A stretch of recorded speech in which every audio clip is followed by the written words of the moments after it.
ఖమ్మం సూర్యాపేట జాతీయ రహదారిపై జరిగిన ఒక హత్య కేసును పోలీసులు ఛేదించారు. నిందితుని కూడా అదుపులోకి తీసుకున్నారు.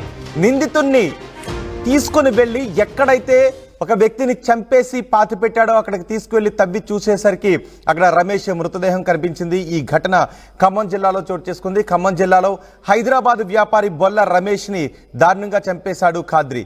ఖమ్మం సూర్యాపేట రహదారిపై బండరాయితో మోదీ ఆ తర్వాత చంపేసి అక్కడే పూడ్చిపెట్టేశాడు నిందితుడు. తర్వాత రమేష్ కనిపించకపోవడంతో రమేష్ భార్య నళిని ఫిర్యాదు చేశారు.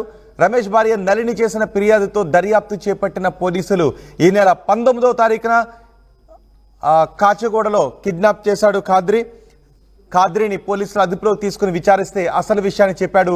ఎప్పుడు కిడ్నాప్ చేశాను, ఎక్కడ కిడ్నాప్ చేశాడు, ఎక్కడ చంపేశాడు అనే వివరాలను ఖాద్రి పోలీసులకు చెప్పాడు. ఈ నెల 19వ తారీఖున కాచిగూడలో రమేష్ను కిడ్నాప్ చేశాడు. రమేష్ ఒక వ్యాపారి.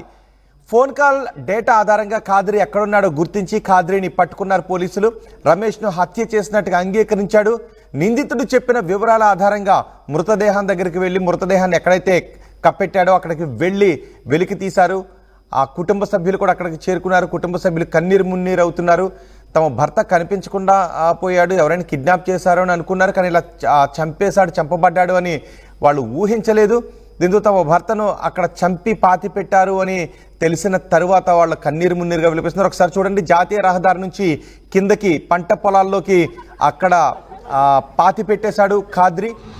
హత్యకు కారణం ఆర్థిక లావాదేవీలని పోలీసులు అనుమానాలు వ్యక్తం చేస్తున్నారు. ఒకసారి ఈ ఘటనపై పోలీసు అధికారులు కూడా మాట్లాడారు. పోలీసు అధికారులు ఏం మాట్లాడారో చూద్దాం. నా పేరు రామకృష్ణ, నేను కార్ఖానా ఇన్స్పెక్టర్, హైదరాబాద్ సిటీ. మా దగ్గర 14/2025 మ్యాన్ మిస్సింగ్ కేసు 19th రోజు రిపోర్ట్ కావడం జరిగింది. మిస్ అయినటువంటి వ్యక్తి రమేష్, బొల్ల రమేష్ అని చెప్పేసి అతను మసాలా తెలంగాణ ఆంధ్రప్రదేశ్ సంబంధించిన దానికి ఏజెంట్, ప్రధాన ఏజెంట్. అతను వేరే ఆర్థిక లావాదేవీలతోటి ఎవరో చంపేసి పడించాలని చెప్పేసి ట్రాక్ చేయడం జరిగింది. చేసేసి ఈరోజు మార్నింగ్ ఒక వ్యక్తిని పట్టుకుని విచారించగా అతను తన యొక్క ఒక వ్యక్తిని మేము నలుగురం కలిసి చంపేసామని చెప్పడం జరిగింది. అందులో భాగంగానే ఈరోజు ఇక్కడ డెడ్ బాడీని ట్రేస్ అవుట్ చేసేసి ఇన్వెస్టిగేషన్ చేస్తాం.